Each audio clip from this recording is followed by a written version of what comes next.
และดูฝนแบบนี้สายลุยสายเที่ยวห้ามพลาดกิจกรรมลองแกงหนึ่งเดียวในลาวใต้นั่นก็คือการไปลองแกงหวยจำปีซึ่งการลองแกงหวยจำปีนี้มีความยาวถึง4 กิโลเมตรและก็ใช้เวลาไปนำกันเกือบจะ1 ชั่วโมงเด้อบอกได้เลยว่าสายลุยสายเที่ยวห้ามพลาดมื้อนี้นางบ้านนอกเพิ่นได้ออกนอกบ้านเพิ่นพาไปใช้บริการของทางตาดฟ้านรีสอร์ทส่วนหลายคนก็สิเข้าใจว่าตาดฟ้านก็มีแต่น้ำตก2สายและก็การขี่ซิปไลน์ข้ามน้ำตกแต่บอกได้เลยเด้อว่าเขาจะได้มีการจัดกิจกรรมลองแกงอยู่หัวจำปีนี้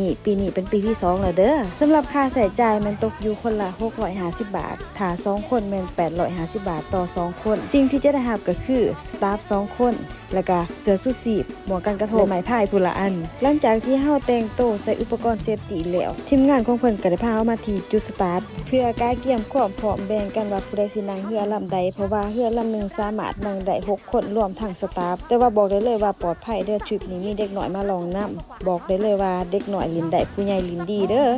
ในระยะ4 กิโลเมตรนี้ทุกคนสิได้เจอกับแกงน้อยแกงใหญ่และรวมไปถึงเวิร์งที่จะมีธรรมศาสตร์เสียงนกเสียงนูให้เฮาได้ฟังเนาะบอกได้เลยว่าฟินแห้งเด้อเป็นการพักผ่อนย้อนอารมณ์ที่ทั้งตื่นเต้นและทั้งผ่อนคลายไปในเวลาเดียวกัน